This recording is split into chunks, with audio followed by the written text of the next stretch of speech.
Have you ever wondered why a ball thrown into the air follows a curved path? Or why bridges and satellite dishes have such beautiful curved shapes? The answer lies in one of the most important concepts in mathematics: quadratic equations. By the end of this video, you'll understand what quadratic equations are, why they're called quadratic, how to solve them, and what their graphs tell us, all from scratch. Let's begin. A quadratic equation is any equation that can be written in the standard form ax squared plus bx plus c equals 0, where a, b, and c are constants, and a cannot be 0. The reason a cannot be 0 is simple. If a becomes 0, then the x squared term disappears, leaving only bx plus c equals 0, which is just a linear equation. So the presence of the x squared term is what makes an equation quadratic. The word quadratic comes from the Latin word quadratus, meaning square. Since the highest power of the variable is 2, or in other words, the variable is squared, we call it a quadratic equation. Some examples are shown here. All of these are quadratic because the highest exponent is exactly 2. Let's identify the values of a, b, and c. Take the equation to x squared plus 5x plus 3 equals 0. A equals 2 because it is the coefficient of x squared. B equals 5 because it multiplies x. And c equals 3, which is simply the constant term. These three numbers determine almost everything about the equation. When solving a quadratic equation, we are looking for the values of x that make the equation equal to 0. For example, x squared minus 5x plus 6 equals 0. Can we find two numbers whose product is 6 and whose sum is 5? Yes. 2 and 3. So we can rewrite the equation as x minus 2 times x minus 3 equals 0. Now comes an important rule.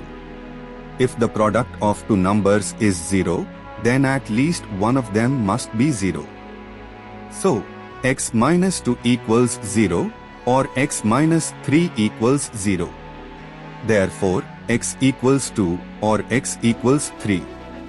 These are the roots of the quadratic equation. Now let's understand this visually.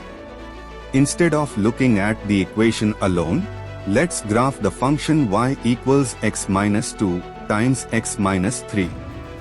Notice the beautiful U-shaped curve. This curve is called a parabola. Where does the parabola cross the x-axis? Exactly at x equals 2 and x equals 3. Those crossing points are the solutions of our quadratic equation. Whenever the graph touches or crosses the x-axis, the value of y becomes 0. That's exactly what solving the equation means. Not every quadratic equation has two different solutions. Let's see three possibilities. Case 1, the parabola cuts the x-axis at two different points. That means there are two real solutions. Case 2, the parabola just touches the x-axis. There is only one repeated solution. Case 3, the parabola never touches the x-axis. Then there are no real solutions. The solutions still exist, but they are called complex numbers. How can we know the number of solutions without drawing the graph? We use something called the discriminant.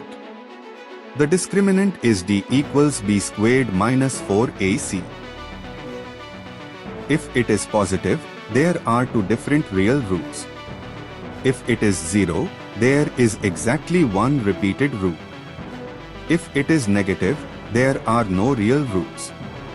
This tiny expression tells us everything about the nature of the solutions. Sometimes factoring isn't possible. For those situations, mathematicians discovered one formula that always works. The quadratic formula is x equals negative b plus or minus the square root of b squared minus 4ac all over 2a. It may look complicated at first, but notice something interesting: the discriminant appears inside the square root. So before even calculating, the discriminant already tells us what kind of answers we'll get. Quadratic equations appear almost everywhere: the path of a basketball, the motion of a projectile, the design of bridges, satellite dishes, car headlights, architecture, optimization problems, computer graphics, physics, engineering, even video game simulations use quadratic equations. Whenever nature creates a smooth curved path, quadratics are often involved. A quadratic equation has the form ax squared plus bx plus c equals 0, where a is not 0. Its highest power is 2. Its graph is a parabola. The solutions are the points where the parabola crosses the x-axis. The discriminant tells us how many real solutions exist. And whenever factoring becomes difficult, the quadratic formula can solve every quadratic equation. Now that you've mastered the basics of quadratic equations, you are ready to learn powerful methods like factoring, completing the square, and using the quadratic formula to solve any quadratic problem.